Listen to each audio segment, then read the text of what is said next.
In Inception, characters use totems to determine whether or not they're dreaming. Here's Arthur to explain. A totem. You need a small object, potentially heavy, something you can have on you all the time that no one else knows. Like a coin? No, it needs to be more unique than that. Like, this is a loaded die.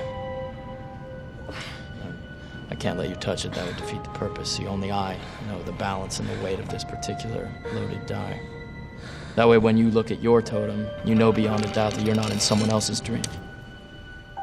Throughout the film, Cobb uses a spinning top as his totem, but pay attention to this scene. I was working on my totem, actually. Here, take a look. So you're learning, huh? An elegant solution for keeping track of reality. Was it your idea? No, it was Maul's, actually. This one was hers. She'd spin it in the dream and would never topple. Just spin and spin. The spinning top used to belong to Maul, Cobb's deceased wife. That changes everything. The whole point of a totem is that it only works if you're the only one who's used it.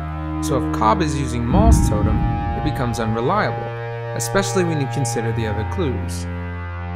Before the events in the film, it's explained that Cobb and Maul were both trapped down in limbo together. After about 50 or so years, Cobb can no longer go on living in limbo, knowing that it's not real.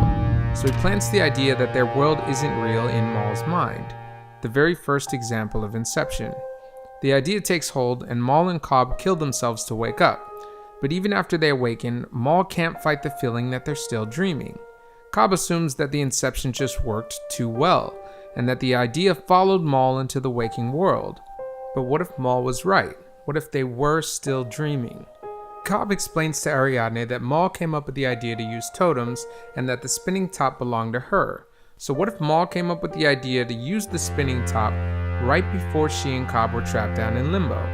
We never see Cobb with a totem of his own, and Maul locks her totem away because she doesn't care if this world isn't real as long as she and Cobb are together. Because you'll be together. So when Cobb and Maul kill themselves, they never actually wake up.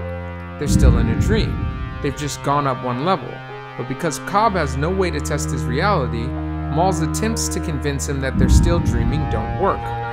Maul then comes up with a plan to force Cobb's hand. Maul kills herself again, actually waking up. But Cobb is still stuck in the dream, believing Maul's dead. Cobb is then forced to run to evade capture. For the rest of the film, Cobb is still dreaming. Even Cobb's father-in-law tries to wake him up. Come back to reality, Tom. But Cobb never does.